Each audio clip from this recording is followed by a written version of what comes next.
வணக்கம் நண்பர்களே. இன்றைக்கு ரொம்ப சுவாரஸ்யமான ஒரு டாபிக் எனக்கு. அது ஆர்டிஃபிஷியல் இன்டெலிஜென்ஸ் பற்றி தான் பேசலாம். ஏற்கனவே பேராசிரியர் கிருஷ்ணசாமி என்பவரிடம் ஒரு உரையாடல் நடத்தி அதை பதிவு பண்ணியிருக்கிறோம்.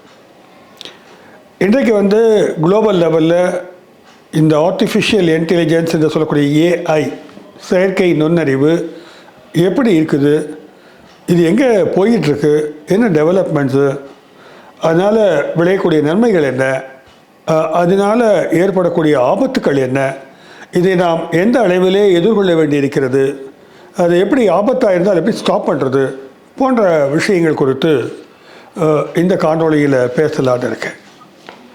ரொம்ப ரொம்ப முக்கியமான தகவல்களெல்லாம் தட்டுப்படுகின்றன. இதற்காக தயாரிப்பு வேலைகள் இருக்கும்போது யுவல் நோவா ஹராரே ஏற்கனவே நெக்ஸஸ்னு ஒரு வால்யூம் எழுதியிருக்கிறார். அதில் இந்த ஏஐ குறித்த விஷயங்கள் எல்லாம் அவர் நிறைய விவாதம் பண்ணியிருக்கிறாரு. யூடியூப்பில் நிறைய வீடியோ இருக்குது. ஹராரே மட்டும் இல்லை, இன்னும் நிறைய சயின்டிஸ்டுகள், ஃபிலாசபர்ஸ்லாம் இது குறித்து தற்பொழுது உலக அளவிலே உரையாடி வருகிறார்கள். அந்த அளவில் சாக்ரட்டி ஸ்டுடியோவில் தமிழ் உலகிற்கான பங்களிப்பாக நிச்சயமாக இந்த உரை இருக்கும் என்று நம்புகிறேன். நண்பர்களே, அதுக்கு முன்னால் ஒரு நினைவூட்டல் உங்களுக்கு. ஏப்ரல் 26, 27 சனி ஞாயிறு இரு தினங்களிலும் நம்ம காலை 10 மணி முதல் மாலை 5 மணி வரையிலான இருத்தலியம் குறித்த வகுப்புகளை மதுரையில் நடத்த இருக்கிறோம். நான் தான் அதுக்கு முழு ரிசோர்ஸ் பர்சன். அது இருத்தலியம் என்றால் என்னவென்று தெரிந்து கொள்ள நமது காணொளிகள் இருக்கின்றன. What is the meaning of our existence, நம்ம இருத்தலுடைய பொருள் என்ன, ஆத்தென்டிக்கான வாழ்க்கையை நம்ம வாழ்ந்துக்கிட்டு இருக்கோமா, இந்த வாழ்க்கையை நாம் யார் இதை தீர்மானிக்கிறார்கள், இது வரைக்கும் நம்ம இருக்கிற வேதனைகள், கஷ்டங்கள், துன்பங்கள், இவைகளெல்லாம் நாம் எப்படி எதிர்கொள்ள வேண்டும், மேலும் நான் என்பது எதுவாக இருக்கிறது, இப்படி நிறைய ஃபிலசாபிக்கல் கொஸ்டின்ஸ் ஸ்பிரிச்சுவல் தளத்திலிருந்து இல்லாமல் இந்த அறிவு தளத்திலிருந்தே அறிவையே உடைத்து விளிம்பிற்கு அப்பால் செல்லுகின்ற ஒரு முயற்சியாகத்தான் இருத்தலியம் உருவாக்கப்பட்டது. ஆக அந்த இருத்தலியம் குறித்து பேசும்பொழுது ஜான் பால் சார்த்ரே, ஃப்ரெட்ரிக் நீஷே, இந்த இரண்டு ஆளுமைகள் குறித்து நம்ம கூடுதலான கான்சன்ட்ரேஷனை கொடுக்க போகிறோம் வகுப்பில். ஏனென்றால் ஒரு முக்கியமாக கணக்கெடுத்துல ஒரு 10 பேருக்கு மேலே எக்ஸிஸ்டென்ஷியல் ஃபிலாசபி இருக்காங்க. நம்ம இவங்க 2 பேரை பற்றி மட்டும் மெயினாக ஃபோக்கஸ் பண்ணி நடத்துதான் இருக்கிறோம். இந்த வகுப்புகளில் இணைய விரும்பும் நண்பர்கள் நம்ம இதுக்கான ஒரு போஸ்டரை இதில் பகிர்ந்திருக்கிறோம், பாருங்கள். அதில் தொடர்புக்கான எண்கள் இருக்கின்றன. அதற்கான ஒரு கட்டணமாக 1400 ரூபா வசூலிக்கப்படுகிறது. அதில் தங்குற இடம் சேராது. மதிய உணவும் 2 வேளைக்கான தேநீர் மற்றும் ஸ்நாக்ஸ் இது மட்டும்தான் அதில் வரும். கொஞ்சம் ரெஃபரன்ஸ் மெட்டீரியல் கொடுக்க வாய்ப்பு இருக்கிறது. ஆகவே விருப்பம் உள்ளவர்கள் தொடர்பு கொள்ளலாம். மனித குலம் டெக்னாலஜி மூலமாகத்தான் பல வளர்ச்சிகளை கண்டிருப்பதை நம்ம பார்க்குறோம். ஃபிலசாபிக்கலாக பார்க்க போனால் நவீனத்துவம் என்ற ஒரு காலகட்டத்தை நாம் சொல்கிறோம் ஃபிலாசபியில். அதுதான் மறுமலர்ச்சி காலத்துக்காக வித்திட்ட தத்துவமாக இருக்கிறது. அறிவு சார்ந்த கேள்விகள் எழுப்பப்பட்ட பொழுது அறிவியலும் வேகமாக வளரத் தொடங்கியது. இந்த மாடர்னிசம்ன்றது நம்ம சிறப்பான ஒரு தத்துவ கோட்பாடாக அங்கீகரித்து பார்த்தோமானால் அது தீவிரமான தர்க்க ரீதியான, அறிவியல் ரீதியான சிந்தனைகளை வளர்ப்பது குறித்து பேசுகிறது. இது வரைக்கும் நமக்கு சந்தோஷம்தான். ஆனால் இந்த மாடர்னிசத்தினுடைய இன்னொரு முகம் என்ன ஆகிவிட்டது என்றால், இந்த டெக்னாலஜி என்பது, தொழில்நுட்பம் என்பது ஒருவரை ஒருவர் அழிப்பதற்கான தொழில்நுட்பமாக மாறி ஒரு பேய் மாதிரி மாறிச்சு. அதிலிருந்து தான் அணுகுண்டு தயாரிக்கப்பட்டது. அப்போ உலக யுத்தங்கள் நடந்தன. 2ஆம் உலக போகிறப்போ இன்னும் கூடுதலான அறிவியல் கண்டுபிடிப்புகள், ஆட்டம் பாம் கண்டுபிடிக்கிறாங்க, ஹீரோஷிமா நாகசாகி அழிக்கப்படுகிறது. இம்மாதிரியான மனித குல அழிவானது இந்த அறிவின் விளைவாக ஏற்பட்டதை நம்ம பார்க்குறோம். ஒருவேளை அறிவியல் சிந்தனையே இல்லாமல் அடக்கி இருந்தாக்க இந்த மாதிரியான பாம் தயாரித்திருக்க மாட்டாங்க அப்படின்ற சொல்கிறவங்களும் இருக்காங்க. ஏன்னா அதுக்காக நம்ம வந்து அறிவியல் ரீதியாக நாம் சிந்திக்க முடியாது, டெக்னாலஜியை உருவாக்கக்கூடாதுன்னு சொல்கிறது வந்து சரியில்லை. நமக்கு தெரிஞ்ச விஷயம்தான். எப்படி அதை பயன்படுத்த வேண்டும் என்று மனிதகுலம் தெரிந்திருக்க வேண்டும். இந்த டெக்னாலஜிக்கல் டெவலப்மெண்ட் இப்போ என்ன ஆயிடுச்சுனாக்க, மாடர்னிசத்தினுடைய விளைவாக வந்த இந்த டெக்னாலஜிக்கல் டெவலப்மெண்ட்டு இன்றைக்கு வந்து இன்னும் கொஞ்சம் கூர்மைப்பட்டு நிற்கிறது. அது ஒரு பெரிய ஜம்ப் நடந்திருக்கு. டிஜிட்டல் டெக்னாலஜி ரெவல்யூஷன் வந்த பொழுது, அதாவது கம்ப்யூட்டர் வருகிறது, இன்டர்நெட் வருது, இன்டர்நெட்டுக்குள்ளேயே பல்வேறு விதமான புரட்சிகள் வருகின்றன. அப்புறம் செல்ஃபோனில் வந்து பட்டன் ஃபோன்லேருந்து வந்து அது வந்து பட்டன் ஃபோன்லேருந்து நம்ம வந்து ஆண்ட்ராய்டு ஃபோனுக்கு போகிறோம். இன்டர்நெட் உலகத்தையே நம்ம கனெக்ட் பண்ணிக்கிறோம். அதில் நல்ல தகவலும் வருது, பொய்யான தகவல்களும் வருகின்றன. இப்படி உலகம் வந்து இப்பொழுது வந்து ஒரு தகவல் கூட்டத்தினால் ஒரு பெரிய மலை டேட்டா, ஒரு பெரிய டேட்டான்றது வந்து மலையாக இருக்கிறது. நம்மளை சுற்றிலும் குவிந்து கிடக்கிறது, எங்கே பார்த்தாலும் தகவல்களாக. ஆனால் உண்மையான தகவல்களா தரவுகளா என்பது குறித்து நம்மளால் ஆராய்கின்ற ஒரு வாய்ப்பானது மிக குறைவாக இருக்குது. இந்த மாதிரி வளர்ந்துக்கிட்டே போகிற சூழ்நிலையில் தான் இப்போ கண்டுபிடிக்கப்பட்டது தான் வந்து செயற்கை நுண்ணறிவு, ஆர்டிஃபிஷியல் இன்டெலிஜென்ஸ். இதுக்கு முன்னால் இருந்தது நுண்ணறிவு தான், ஆனால் இப்போ செயற்கை நுண்ணறிவுன்ற வார்த்தையை பயன்படுத்துகிறோம். இது கொஞ்சம் காலங்களுக்கு முன்னாலே கண்டுபிடிச்சாங்க, அதை ஆக்டிவேட் பண்ண முடியல. பிறகு வந்து இப்பொழுது அது தீவிரமாக செயல்பட தொடங்கி இருக்கிறது. இந்த செயற்கை நுண்ணறிவுன்றது வந்து பேசிக்காக நிறைய பேருக்கு தெரியும். இல்லை இந்த மாதிரி காணொலியில் என்ன பிரச்சனைனாக்க, பார்க்கின்ற நேயர்களில் வந்து நிறைய பேருக்கு வந்து சம்மந்தமான தகவல் தெரியும், நிறைய பேருக்கு தெரியாமல் இருக்கும். இந்த நோக்கம் என்னென்னா, தெரியாதவங்க தெரிஞ்சுக்கிட்டோம், தெரிந்து கொண்டவர்கள் கூடுதலான அது சம்பந்தமான பிரச்சனைகள் என்னவென்று நாம் உரையாடுவதை கவனிக்கட்டும் என்பதுதான் நோக்கம். இந்த வகையில் பார்க்கும் பொழுது ஒரு மிஷின் குறிப்பாக கம்ப்யூட்டர்லாம் மிஷின் தான் சொல்கிறது வழக்கம். இந்த மிஷினுக்கு ப்ரோக்ராமிங் பண்ணி கொடுப்பாங்க. ப்ரோக்ராமிங்கிறதுக்கு பேர் அல்காரிதமில் பேர். ப்ரோக்ராமிங்னா ஒன்றும் இல்லை, அது எப்படி ஒரு விஷயத்தை படிப்படியாக செயல்படுத்துவது என்பதற்கான ஒரு வரைபடத்தை அல்லது ஒரு திட்டத்தை வந்து அதற்குள் செலுத்துவது. அது அந்த மாதிரி செயல்படும். ப்ரோக்ராமிங் கொடுத்துட்டா செயல்படும். இப்போ எந்த லெவலுக்கு போயிருக்கிறாக்க, இந்த ப்ரோக்ராமிங்கை தாண்டின ஒரு கற்றலை வந்து மிஷினுக்கு கொடுக்குறாங்க. ப்ரோக்ராமிங்கே தேவையில்லை.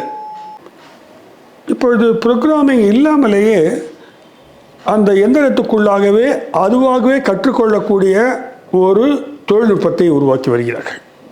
இதுதான் செயற்கை நுண்ணறிவு. அது உள்ளுக்குள்ளே டேட்டா ஃபுல்லாக ஃபீட் பண்ணிடலாம். இன்றைக்கு வந்து நீங்கள் ஏஐ தொழில்நுட்பத்தை வைத்து நிறைய நன்மைகளை கூட நாம் அடைந்து வருகிறோம். அதை யாருமே மறக்க முடியாது. அதே மாதிரி ஏஐ தொழில்நுட்பம் என்பது வந்து கொஞ்ச காலமாகவே நம்ம செல்ஃபோனில் பயன்படுத்துறதுல இருக்குது, டிஜிட்டல் கேம் வீடியோ கேம் விளையாடுறதுல இருக்குது. இப்போ செஸ் விளையாட ஆரம்பித்தா கம்ப்யூட்டரை வந்து நம்ம வந்து டிஃபீட் பண்ண முடியல. அதுக்கு எவ்வளோ நுண்ணறிவு இருக்குது பார்த்தீங்களா? அப்போ எல்லா வகையிலையும் வந்து அதற்கான மிஷினுக்கான நுண்ணறிவை செலுத்தி அது எப்படி செயல்படுகிறது என்பதை பரிசோதனை செய்து வருகிறார்கள். களத்திலும் பயன்பாட்டிற்கு கொடுத்து விட்டார்கள். அது வந்து எல்லா ஃபீல்டுலேயுமே வந்து இப்போ அது இருக்குது. அது விஷயம் தெரிஞ்சவர்களுக்கு தெரியும். அதனால் நன்மை தானே விளைகிறது என்று விஞ்ஞானிகளோ அல்லது தொழில்நுட்பவாதிகளோ சொல்லுகிறார்கள். சரிதான். அப்படிப்பட்ட இந்த தொழில்நுட்பமானது வந்து என்ன ஆகுதுனாக்க, அதுவே வந்து அது பெரிய மலையான டேட்டாவுக்குள்ளே உள்ளே புகுந்து தேவையானது மட்டும் எடுத்து தீர்வுகளையும் கூட முன்வைக்கிற அளவுக்கு அது முன்னுக்கு வந்துடுச்சு. நண்பர்களே, ஒரு பேசிக்கான விஷயத்தை விளக்கிட்டு இன்னும் கூடுதலாக போகலான்னு பார்க்குறேன். இப்போ ஒரு வரைபடம் வரைய வேண்டும் என்றால் அதுக்கிட்ட கொடுத்துட்டா மிக குறைந்த நேரப்பொழுதில் வரைபடத்தை வரைஞ்சி கொடுத்துருச்சு. நான் வந்து ஒரு ஆர்வ கோளாறினால் இசையை வந்து ட்ரை பண்ணி பார்த்தேன். ஒரு சாஃப்ட்வேர் இருக்குது, இப்போ நிறைய கம்பெனிகள் வந்து இதற்காக வந்து செலவு பண்ணி ஆராய்ச்சி பண்ணிட்டு வராங்க.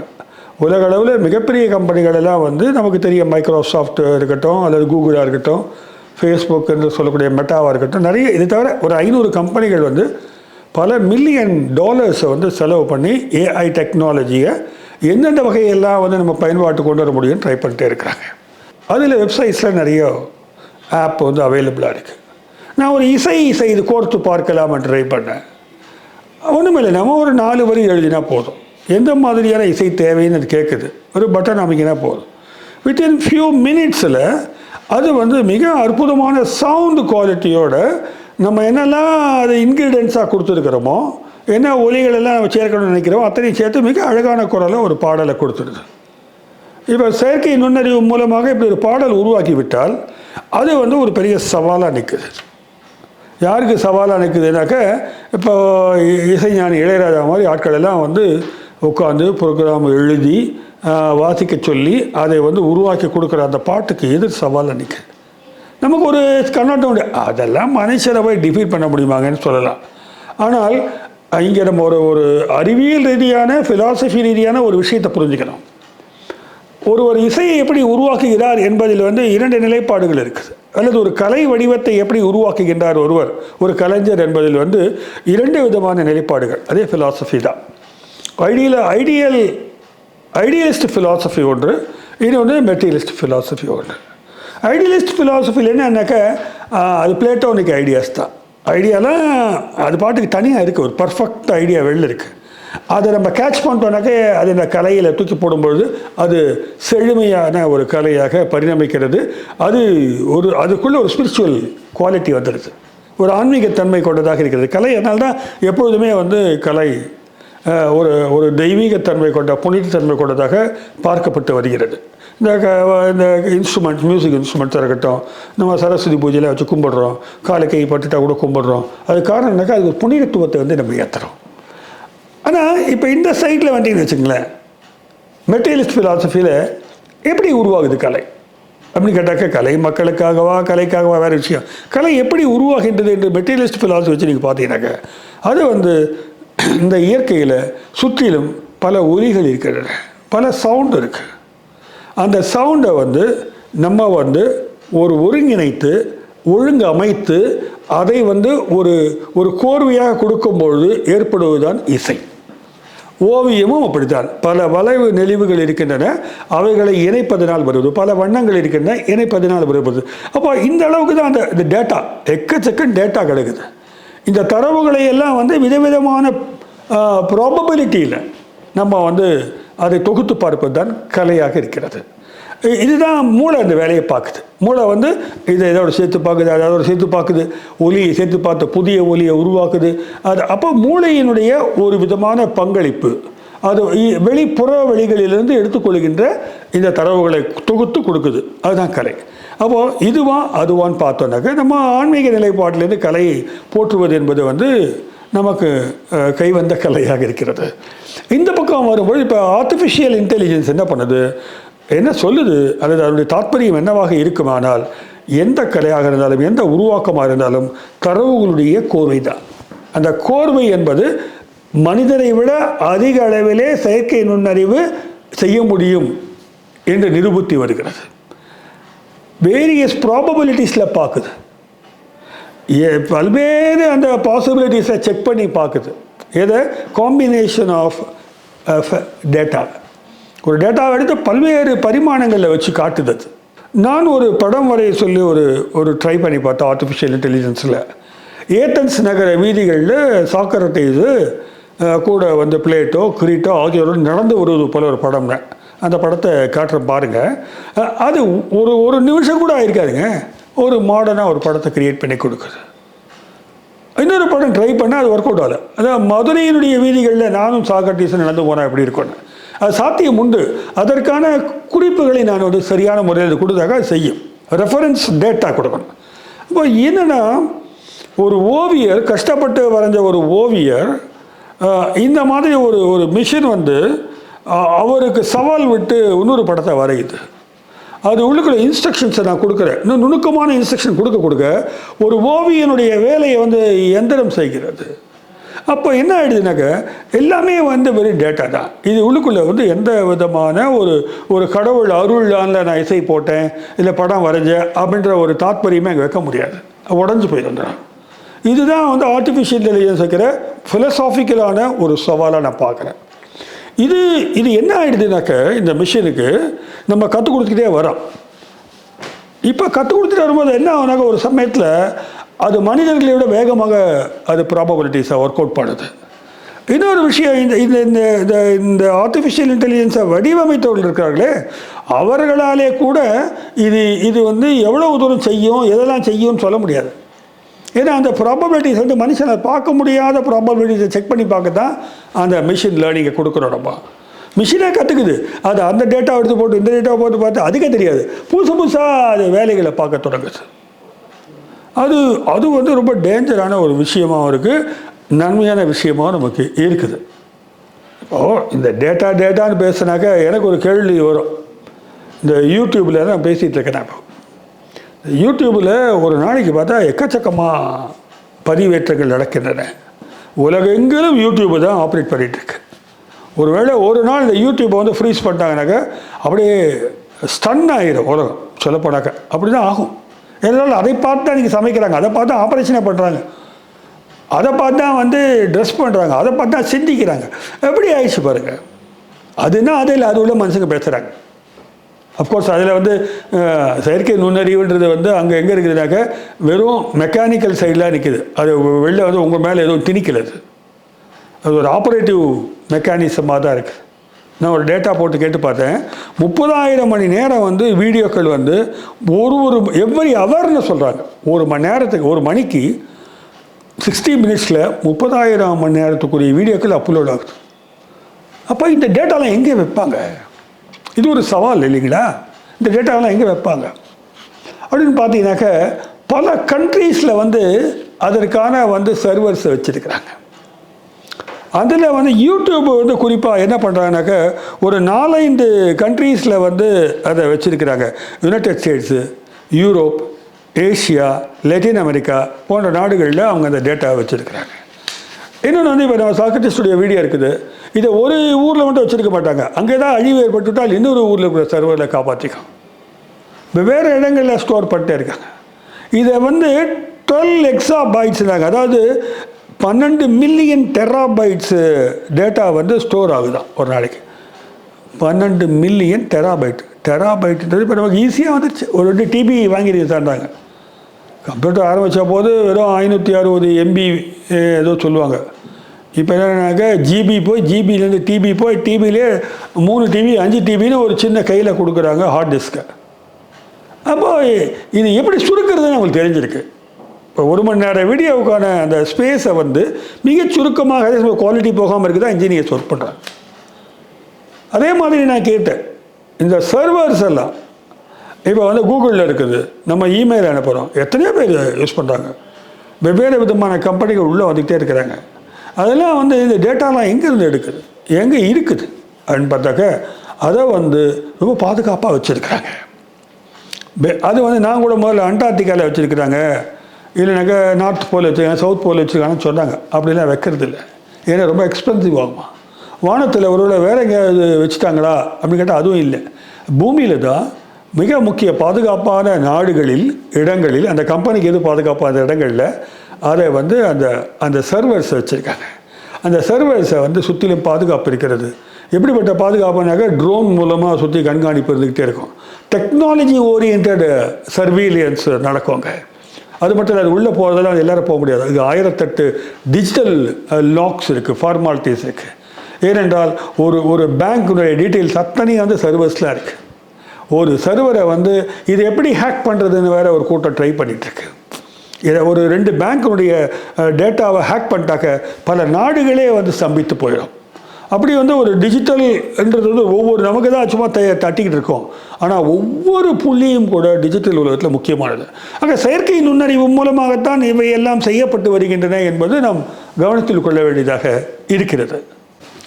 2024 ஒரு சர்வே ரிப்போர்ட் வருது, இந்த குளோபல் ஏஐ இண்டஸ்ட்ரீஸ் பற்றிய ரிப்போர்ட். அது இன்னும் நிறைய ரிப்போர்ட் சொல்கிறாங்க, NAAIன்னு ஒரு ரிப்போர்ட் கோட் பண்ணுறாங்க.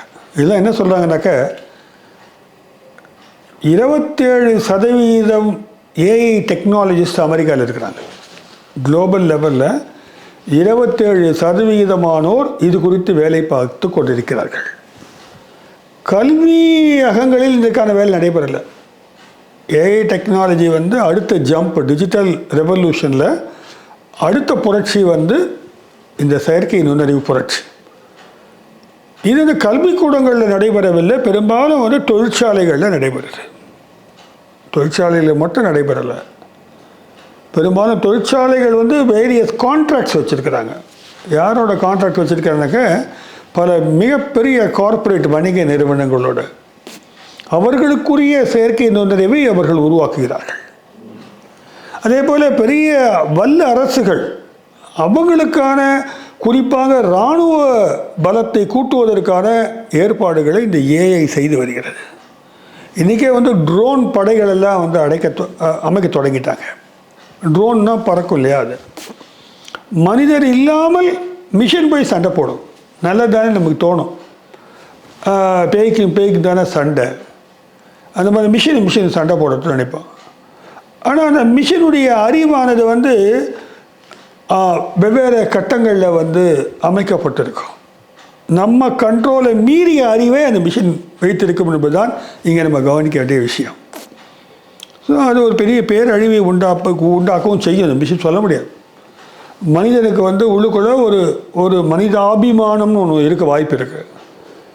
இது மிஷினுக்கு வந்து மிஷினாபிமானம் கூட இருக்காது. அது நேரடியாக அதுக்கு என்னென்ன எந்த இறப்பு என்பது அதுக்கு இல்லை. அதுக்கு பற்றி தெரியாது. அதாவது லேக் ஆஃப் கான்ஷியஸ்னஸ்ன்றாங்க. ஹராரே என்ன சொல்கிறாரு, அதுக்கு கான்ஷியஸாக வர முடியாது. இன்னொரு தரப்பு என்ன சொல்கிறாங்க, கான்ஷியஸ்னஸ்னால் என்ன கேட்குறேன். கான்ஷியஸ்னஸ்னாக்க இந்த மாதிரி தரவுகளின் அடிப்படையில் ஆக்ட் பண்ணிட்டு இருக்கிறது தான் கான்ஷியஸ்னஸ். ஒரு மெட்டீரியலிஸ்ட் ஃபிலாசபருக்கு வந்து கான்ஷியஸ்னஸ் கிடையாது.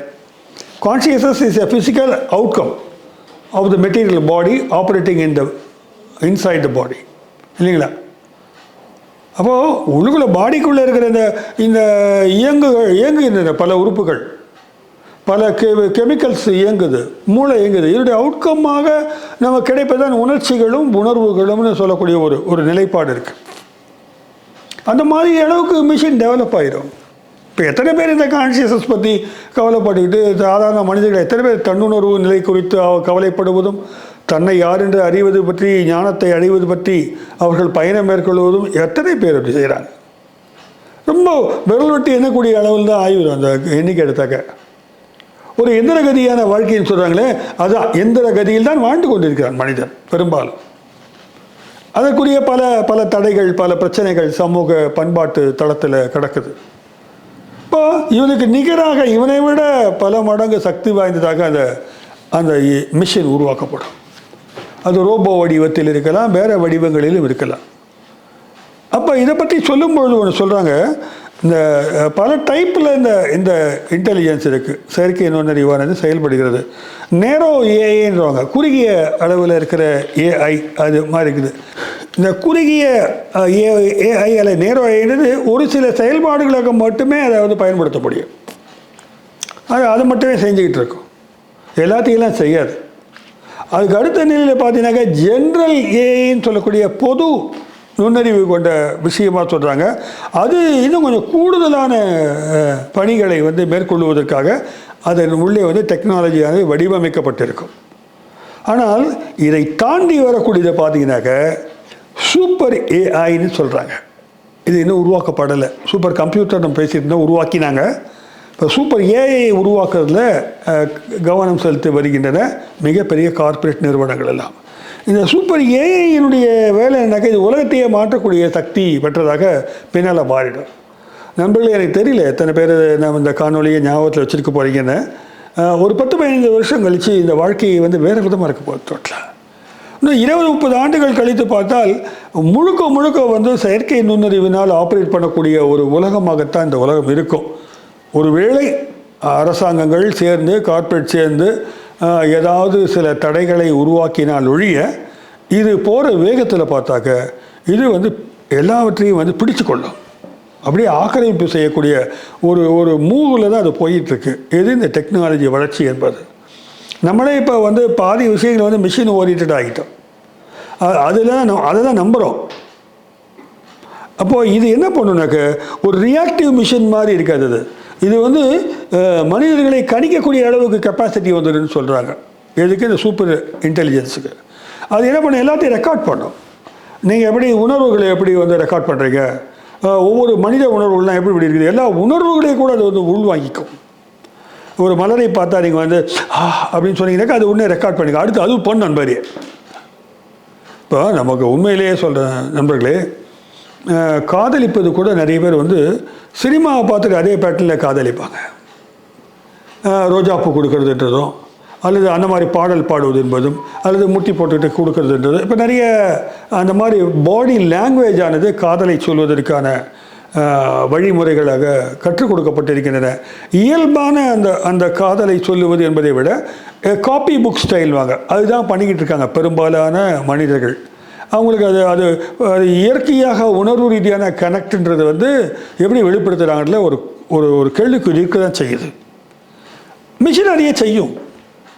இதுதான் வந்து எந்திரன் படத்தில் வந்து சங்கர் வந்து ட்ரை பண்ணாருனாக்கா அதுக்கு பின்னால் சுஜாதா வந்து அந்த கான்செப்டை வந்து வச்சுருக்காரு. மிஷின் வந்து என்ன பண்ணும், எப்படி கற்றுக்கும் மிஷின் அதில் முனைச்சி வருமானா அது லேர்ன் பண்ணும், அதுவே லேர்ன் பண்ணும், அது ரெக்கார்ட் பண்ணிக்காது. அது ரெக்கார்டிங் அதனுடைய ஸ்பேஸ் இருக்குது பாருங்கள், அது போய் ரெக்கார்ட் ஆகலாம். அது எல்லாத்தையும் உள்வாங்க அந்த பல்வேறு உணர்ச்சிகளை போட்டு அது செமையாக டூயட் பாடும். அது இன்னும் கொஞ்சம் கூடுதலாக தன்னை வந்து இன்னும் கூட பவர்ஃபுல்லாக வந்து தன்னுடைய உணர்வுகளை அது வெளிப்படுத்தக்கூடிய காலம் வர வாய்ப்பு இருக்கிறதுன்னு சயின்டிஸ்ட்டுங்க சொல்கிறாங்க. ஆனால் ஹராரே என்ன சொல்கிறாரு, கான்ஷியஸ்னஸ் இருக்காரு. அது பேர் கான்ஷியஸ்னஸ் வச்சுக்காதீங்க, அது ரெஸ்பாண்ட் பண்ணும். அந்த அளவுக்கு வந்து அது வந்து மாறிடும். அது மனித மனங்களை அறியக்கூடிய அளவிற்கு மாறிடும்னு சொல்கிறாங்க. மனத்தை அறிவதை மனுஷனாலே முடியாதுன்னு நம்ம சொல்லிகிட்டு இருக்கோம். மனம் என்றால் நினைவுகளின் தொகுப்பு, உங்களுடைய யோசனைகளுடைய தொகுப்பாக இருக்கும்.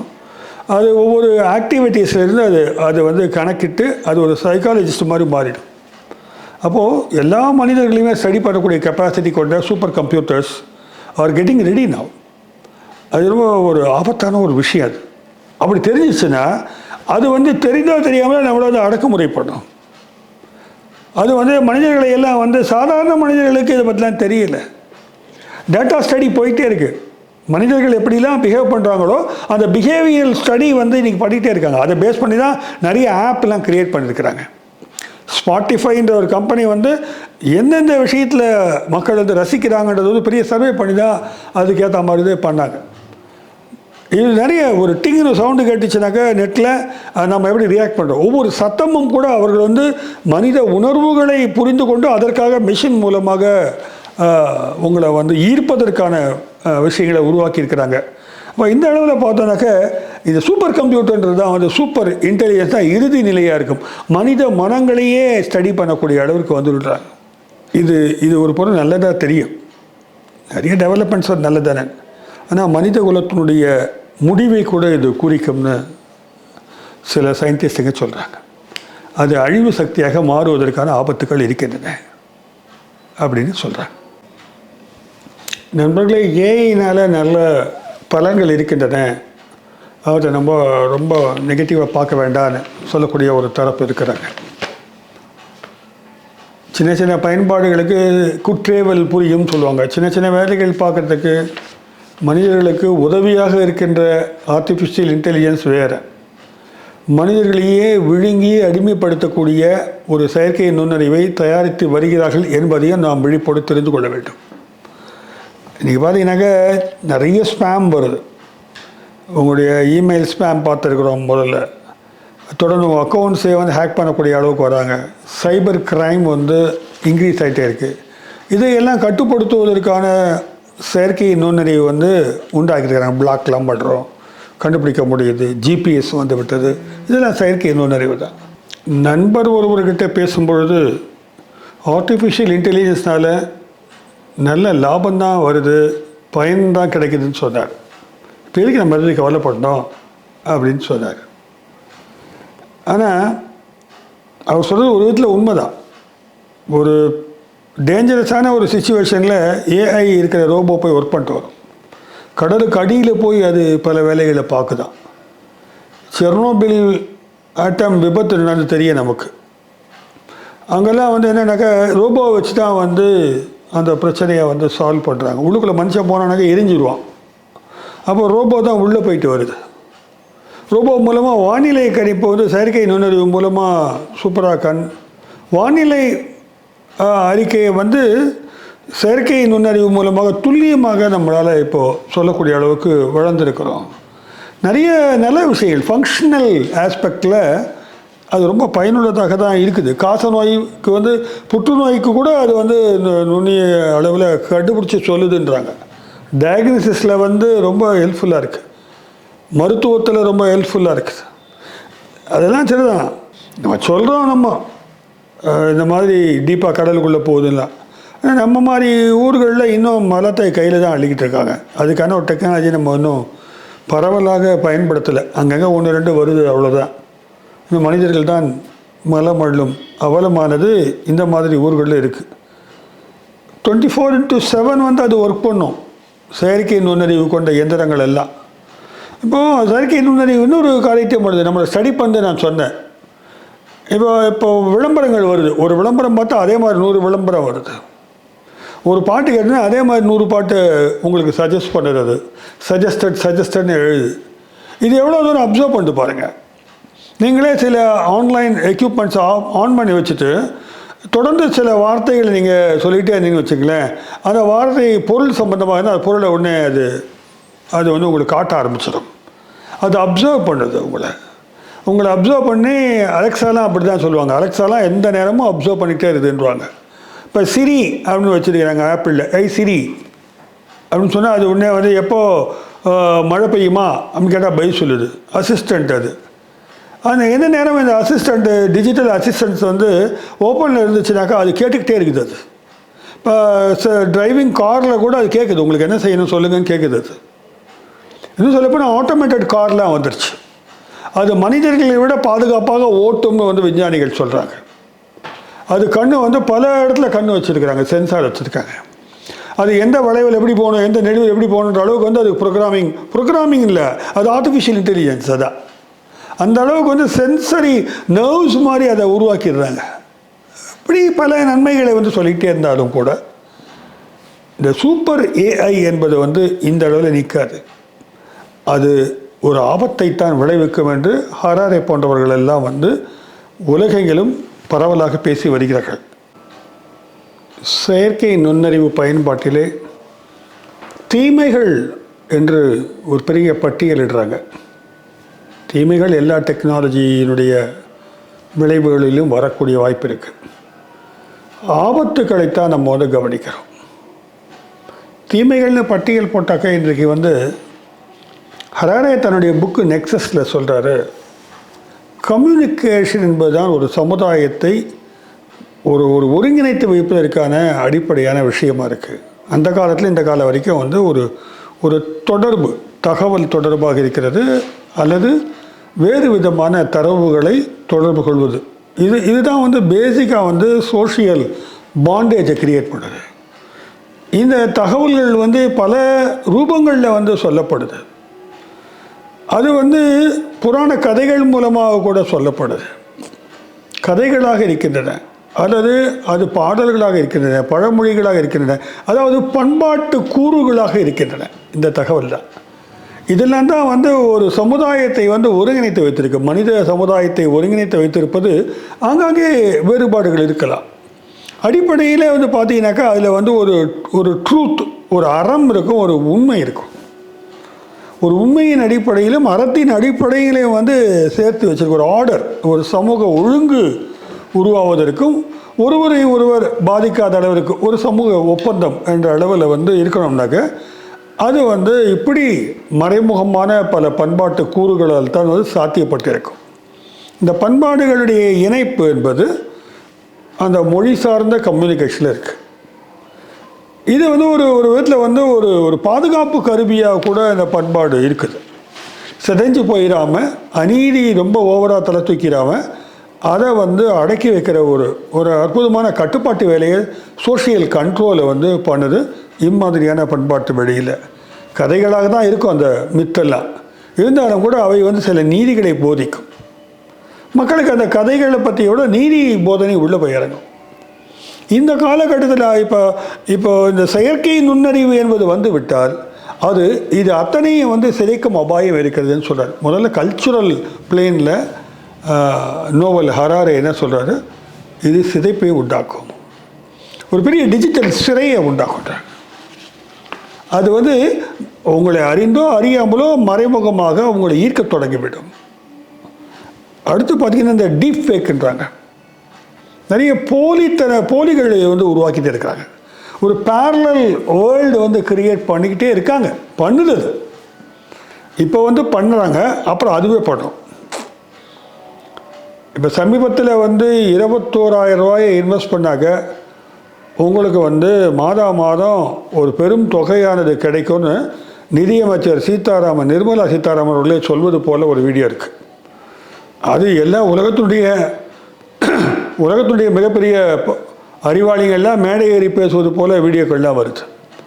அப்புறம் பார்த்தா அது வந்து இப்படியாக டெக்னாலஜியில் செய்யப்பட்ட ஒரு ஃப்ராடுன்னு தெரியுது. இதை பார்த்து எத்தனை பேர் பணம் கட்டியிருக்கிறாங்க. மக்களுடைய ஆசையை வந்து தூண்டி அதை வந்து ஏமாற்றி பணம் பறிக்கக்கூடிய உண்மையை போலவே உருவாக்குற போலி விஷயங்கள் நிறைய வந்துருச்சு. அப்போ சைபர் கிரைம் வந்து இந்த ஆர்டிஃபிஷியல் இன்டெலிஜென்ஸ் மூலமாக அதிகரித்து வருகின்றன.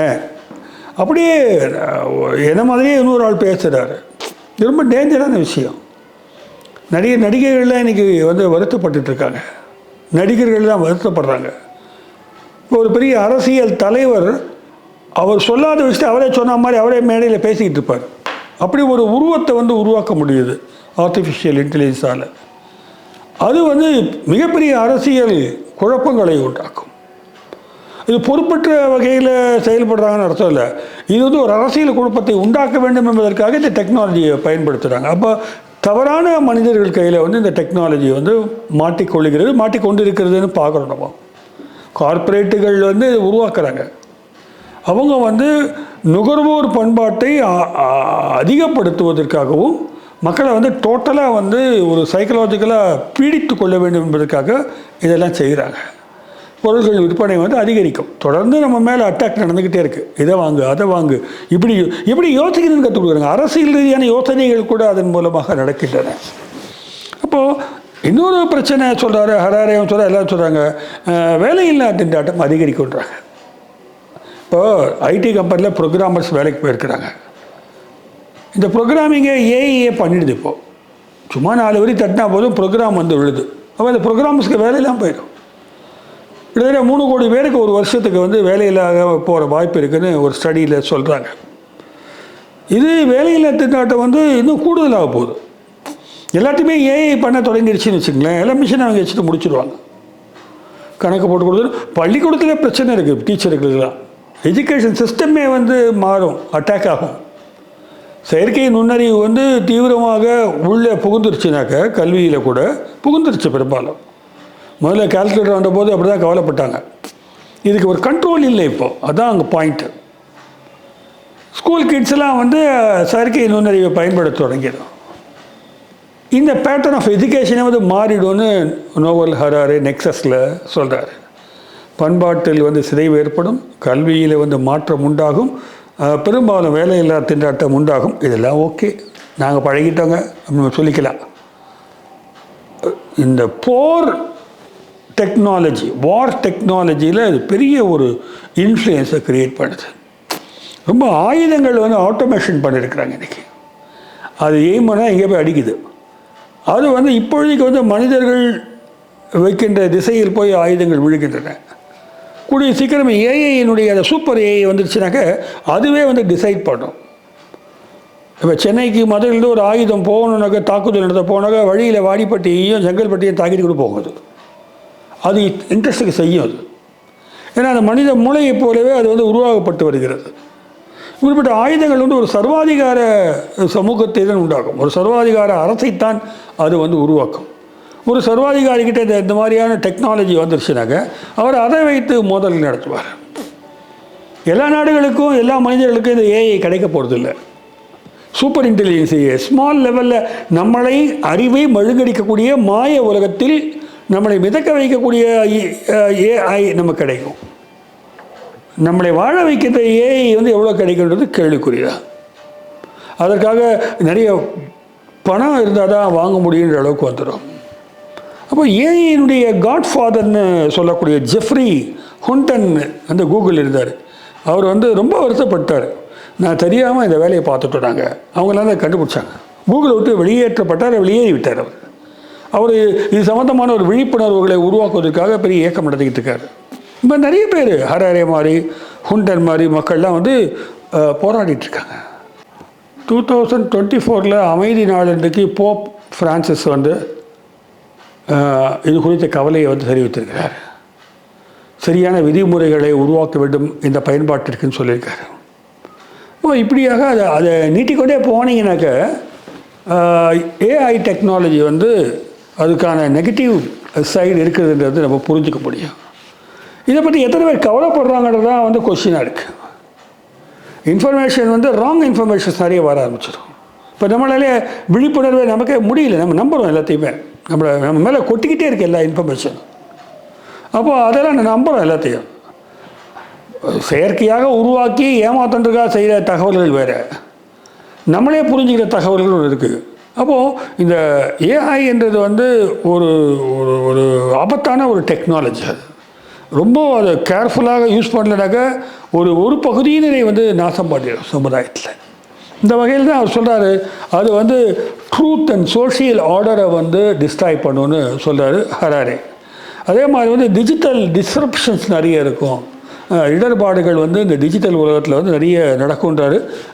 அப்படி தான் நடந்துக்கிட்டு வருதை நான் பார்க்குறேன். இப்போ என்ன முன்னெல்லாம் ஒரு கல்ச்சுரல் கேட் கீப்பர்ஸ் இருப்பாங்க. அவர் சொல்கிறார், ஒரு கேட் கீப்பர்ஸ் இப்போ இல்லாமல் போயிட்டாங்க. அதாவது காப்பான்கள், வாயில் காப்பான் மாதிரி ஒவ்வொன்றுக்கும் ஒரு கட்டுப்பாடு இருந்தது. இப்போ இந்த கட்டுப்பாடுகள் மீறி போச்சு. இப்போ நீங்களே பாருங்களேன், இப்போ ஓடிடி பிளாட்ஃபாரத்தில் வந்து என்ன வேணாலும் அப்லோட் பண்ணலாம். அதுக்கான விதிமுறைகளை இன்னும் சரியாக கிரிப்பாக கொடுக்க முடியல. அதில் ரொம்ப கெட்ட வார்த்தைகளை சரளமாக பயன்படுத்தலாம். ஆபாச காட்சிகளை வந்து ஏராளமாக திணிக்க முடியும். ஓடிடியில் வந்து அதுக்கான பிளாக் பண்ணுறதுக்குலாம் அவங்க சட்டமே இன்னும் சரியாக கிரிப்பாக இல்லை. ஸோ இந்த ஏஐ டெக்னாலஜியான சட்டங்கள் வந்து இன்னும் போடப்படலை. ப்ராப்பரான ஒரு உலக அளவிலான ஒரு வரல, ஒப்பந்தம் வரல. ஆனால் அது ரொம்ப சிக்கலான விஷயம். அப்படி வந்தால் கூட மீறி செயல்பட முடியும். இப்போ வசதியுள்ள நாடுகள் வந்து இப்பொழுதே வந்து கேர்ஃபுல்லாக ப்ரைவேட் கார்ப்பரேட்ஸ் வந்து இதில் ஸ்ட்ராங்காக ஒர்க் பண்ண தொடங்கிட்டாங்க. நிறைய கம்பெனிஸ் பேர் சொல்ல முடியும். அவங்கெல்லாம் மில்லியன்ஸ் ஆஃப் மணியை போடுறாங்க. இந்த ஸ்கில்லை கற்றுக்கிறவங்க எப்படி இந்த ஏஐ எப்படி ஹேண்டில் பண்ணுறது ஸ்கில் கற்றுக்கிறாங்க, அவனுக்கு தானே வேலை அப்பர் கிளாஸில். இந்த டேட்டா தான் இங்கே பெரிய பிரச்சனை. ஏன்னா இப்போ நம்ம ஊரில் பல கோடி பேர் இருக்கிறோம், 100-150 கோடி பேர் இருக்கிறோம். அதில் 20 கோடி வேணால் இந்த தங்களை பற்றி தகவல்கள் சொல்வது வந்து கவலைப்படலாம். மற்ற 100 கோடிக்கு மேற்பட்டவர் வந்து என்னை பற்றி என்னையா இருக்கு என்ன தெரிஞ்சுக்க நீ, நானே போடுறேன் பார் அப்படின்னு ஃபேஸ்புக்கில் போட்டுக்கிட்டே இருக்கிறோம். முன்னெல்லாம் வந்து உளவுத்துறை வந்து கஷ்டப்பட்டு உழவு பார்ப்பாங்க. இப்போ ஃபேஸ்புக்கில் அவங்களே தங்களை பற்றி போடுறதால எடுத்துக்கிறாங்க ஈஸியாக. சைனாவில் வந்து ஃபேஸ் சம்மந்தமான எல்லாருடைய அடையாளங்களையும் ரெக்கார்ட் பண்ணி வச்சுருக்கிறாங்க. எல்லாருமே அங்கே வந்து இந்த 1984 நாவலில் ஜார்ஜ் ஆர்வெல் சொன்னது போல் எல்லாருமே சர்வேலியன்ஸில் இருக்காங்க, கண்காணிப்பில் இருக்கிறாங்க. அது நன்மைக்கா தீமைக்கான்ற வேறு விஷயம். ப்ரைவசி, ரைட் டு ப்ரைவசின்றது வந்து டோட்டலாக அடி வாங்கிடும். என்னை பற்றிய தகவல்கள் ஃபுல்லாக எப்போது லோட் ஆகிருக்கும். அவங்களுக்கு யார் தேவைப்பட்டால் எடுத்துக்கலாம், இல்லை வேணாலும். அப்போ உங்களுடைய விருப்பம் என்ன? இதில் வந்து கார்பரேட்டுக்கு என்ன லாபம்? உங்கள் விருப்பம் என்ன? எப்போ கோவப்படுறீங்க, எப்போ ஆசைப்படுறீங்க, என்ன சாப்பிடுவீங்க, என்ன சாப்பிட வைக்கணும், உங்களை எப்படி யோசிக்க வைக்கணும், அதை மாடியூல் உங்களை ரோபோவாக மாற்றக்கூடிய கெப்பாசிட்டி இந்த தகவல்களுக்கு இருக்குது. நம்ம அதை மதிக்காமல் இருக்கலாம். அந்த ஒவ்வொரு சின்ன தகவலும் வந்து நாளைக்கு பெரும் பணத்தை உருவாக்கக்கூடிய ஒரு வழிமுறையாக வந்து வணிகத்தில் வந்து மாற்றப்படுகிறது. டெக்னாலஜியில் நான் ஏதோ ரொம்ப மோசமான விஷயம் ரிஜெக்ட் பண்ணுறதுக்காக பேசலை. அதை என்ன செய்யலான்னு வந்து நம்ம யோசிக்க வேண்டிய ஒரு கட்டாயத்தில் இருக்கிறோம். இது தெரிஞ்சுக்கணும். அதான் சொல்கிறாரு, இன்ஃபர்மேஷன் ஹைஜீன் வேணுன்றாரு. ஹைஜீன்னா சுகாதாரம். தகவலில் கூட ஒரு சுகாதாரம் வேணும். இஷ்டத்துக்கு வந்து அதை வந்து பேசுகிறது இல்லை. நம்ம இஷ்டத்துக்கு வாக்கியங்களை பேசுகிறோம். இத்தனை தகவல்களை தெரிவிக்கிறாங்க. அது வந்து அன்னெசரியான குழப்பத்தை சமூகத்தில் உண்டாக்கும். இப்போ இதுக்கு ஒரு கட்டுப்பாடு வேணுன்றார்.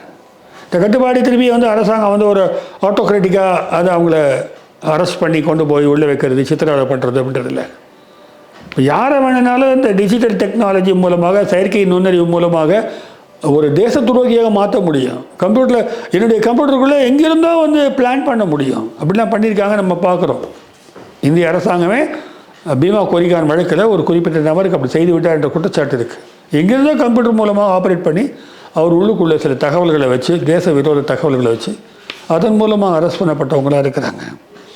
அப்போது இதை எப்படி எதிர்கொள்வது என்பதுதான் பெரிய சவால். இந்த ஆபத்துக்கள் குறித்து முக்கியமான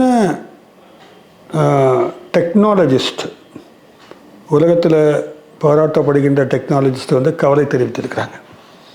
எலான் மாஸ்க் வந்து சொல்லியிருக்காரு, டெஸ்லா எலான் மாஸ்க் வந்து இது ரொம்ப ஒரு பெரிய எக்ஸிஸ்டென்ஷியல் த்ரெட் வந்திருக்குது உலகத்திற்கு, ரொம்ப ஜாகிரதையாக இருக்கணும், மனித குல இருப்பிற்கான ஒரு பெரிய சவாலாக இருக்கிறது, ரொம்ப ஜாகிரதையாக கையாளணும்னு சொல்லியிருக்காரு.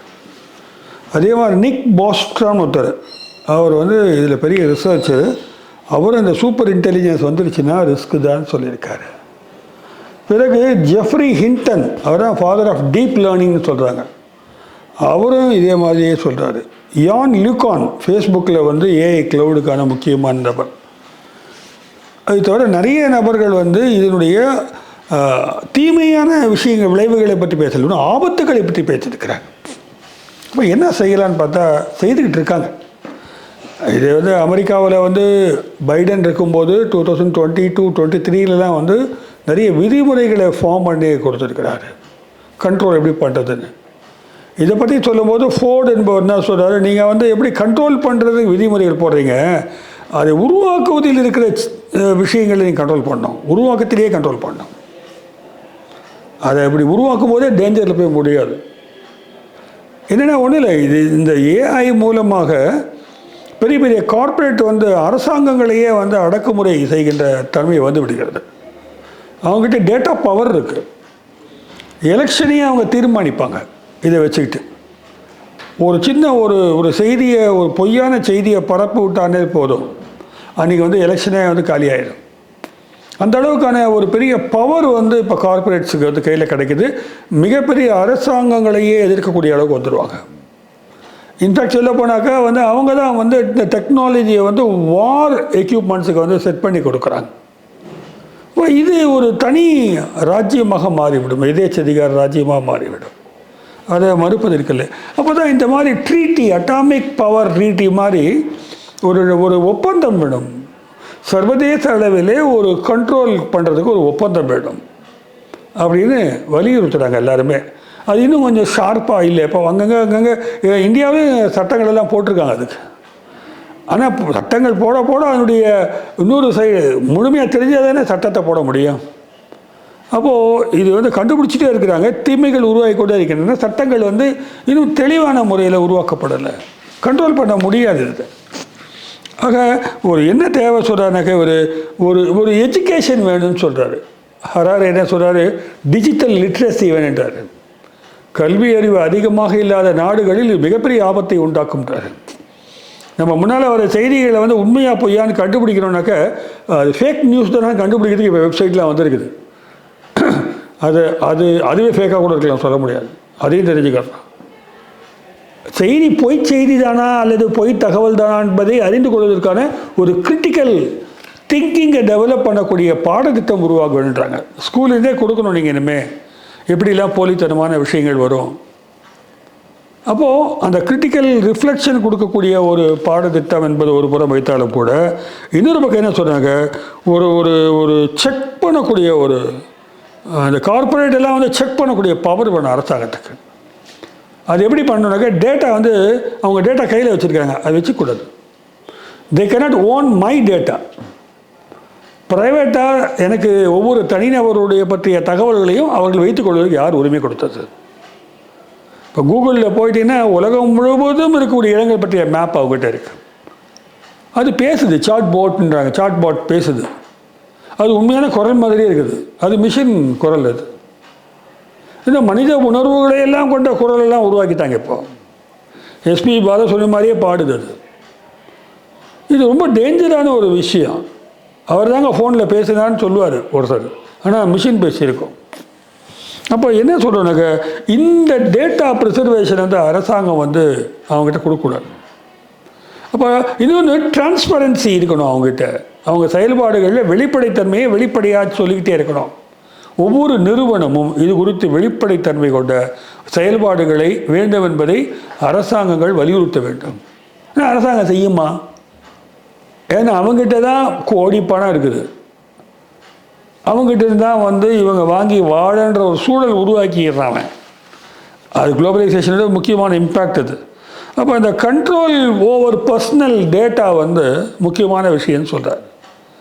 அதே போல் வந்து டிரான்ஸ்பரன்சின்ற கூட வெளிப்படைத்தன்மை என்பது மிக மிக முக்கியமானது என்று அவர் குறிப்பிடுகிறார். ஸோ இனி வருங்காலங்களில் வந்து ஒரு எத்திக்ஸு, ஒரு டெக்னாலஜி, எத்திக்ஸ் ஆஃப் டெக்னாலஜி, அறம், இது குறித்து கோட்பாடுகள், ரொம்ப சரியான விதிமுறைகளை வந்து வரையறுக்க வேண்டும். வரையறுக்க சொல்லி மக்கள் விழிப்புணர்வுடன் போராட வேண்டும், அல்லது குரல்களை பதிவு செய்ய வேண்டும். இதை பற்றி எங்கேயாவது நம்ம எலெக்ஷன் அஜெண்டாவில் பேச்சிருக்குமா? இல்லை பொது மேடைகள் யாராவது அரசியல்வாதிகள் பேசுகிறாங்களா? நாங்கள் வந்தாக்க ஏஐ என்பது நம்ம வந்து மிஸ்லீட் பண்ணாமல் இருக்கு, நாங்கள் வந்து தடை போடுவாங்க, கிடையாது. ஆளுக்கு ஒரு ஆஃபீஸ் வச்சுக்கிட்டு எலெக்ஷன் அப்போ வந்து போலி செய்திகளை உருவாக்குவதற்கு ஒரு படையே வேலை பார்க்குது எல்லா கட்சிக்குமே. அப்போது இது வந்து ஏஐ பேஸ்டு வந்து ஒரு ஒரு ஒரு எதுக்கு இருக்கணும்னாக்க மனிதனுடைய வளத்தை அதிகரிக்கக்கூடியதும் அதே சமயத்தில் அவங்க ஸ்கில் அதிகரிக்கக்கூடியதும் இருக்கணுமே தவிர மனிதர்களையே வந்து காலி பண்ணக்கூடியதாக இருக்கக்கூடாது அப்படின்னு சொல்கிறார். இப்படி பல்வேறு விதமான விஷயங்கள் வந்து இப்போ பேசப்பட்டு கொண்டு வந்து வருகின்றன. நிறைய பேர் பேசுகிறாங்க, அதை எல்லா தளங்கள்லையும் இருந்து பேசுகிறாங்க. அப்போது அதை வந்து பயன்படுத்தி கொண்டே பேசுகிறார்கள். நானே கூட பல தரவுகளை ஏஐ மூலமாக எடுக்கிறேன். சாட் ஜிபிடியில் போய் எடுக்கிறோம், இல்லை வேறு ஏதாவது ஒரு ஆப்பில் போய் எடுக்கிறோம். இப்போ விதவிதமான ஆப்பெல்லாம் வந்து கண்டுபிடிச்சாங்க. எல்லா ஏஐ ஆப்பு இல்லாமல் சேர்ந்த ஒரு தளத்தை வந்து ஒரு இந்தியர் உருவாக்கியிருக்கிறாராம். அது உள்ளே போய்ட்டு அது எல்லா ஏஐயில் போய் திருடி கொண்டு வந்துடும். உங்களுக்கு ஞாபகம் இருக்குன்னு நினைக்கிறேன், இந்த சினிமா படங்கள்லாம் வந்து சில வெப்சைட்ஸில் போனாக்க திருடி கொண்டு வந்து கொடுக்கும் உங்களுக்கு. சில இப்போ கூட புத்தகங்களெல்லாம் வேண்டாம், அதில் போய் அடித்தோன்னாக்க அது திருடி கொண்டு வந்து கொடுக்கும். வெவ்வேறு வெப்சைட்லேயும் திருடி கொண்டு கொடுக்கும். டவுன்லோட் ஆகிட்டே இருக்கும் நைட் எல்லாம் பார்த்தா. டோரண்ட்டு அதுக்கு ஒரு பெரிய உதாரணம். அந்த மாதிரி எல்லாரும் கம்ப்யூட்டர்களுக்குள்ளேயும் உள்ளே புகுந்து, உங்கள் கம்ப்யூட்டருக்குள்ளே உள்ளே புகுந்து, உங்கள் ஃபோனுக்குள்ளே புகுந்த சாஃப்ட்வேரு அது தகவல்களை உருவி எடுத்துகிட்டு போய் இன்னும் கொடுத்துடும். இப்போ இதை எப்படி தடுக்க போகிறோம்? டெக்னாலஜியே கூட தடுக்க போகிறோமா, இல்லை டெக்னாலஜி பயன்பாட்டுக்கான கண்ட்ரோலை போட போகிறோமான்றதெல்லாம் கொஸ்டின் இருக்குது. இந்த மாதிரி எத்திக்கல் கொஸ்டின்ஸை இன்றைக்கி ரைஸ் பண்ணியிருக்கிறோம். அரசாங்கங்கள் வந்து பலவீனமான குரலில் பேசிக்கொண்டு இருக்கின்றன. சட்டங்கள் எல்லாம் வந்து போட்டுக்கிட்டு தான் இருக்கிறாங்க. ஆனால் சைபர் கிரைம் அதிகமாகிட்டே போகுது. அது தீமை வகையில் வருது. ஆபத்தை தடுக்க வேண்டும் என்றால் மக்களுக்கும் விழிப்புணர்வு தேவைப்படும். உங்களுக்கு இன்னும் கூடுதலான நிறைய கருத்துக்கள் இது குறித்து இருக்கும். பின்னூட்டங்களில் நீங்கள் பதிவிட்டால் அனைவரும் அறிந்து கொள்வதற்கு அது பயனுள்ளதாக ஆகும். நன்றி, வணக்கம்.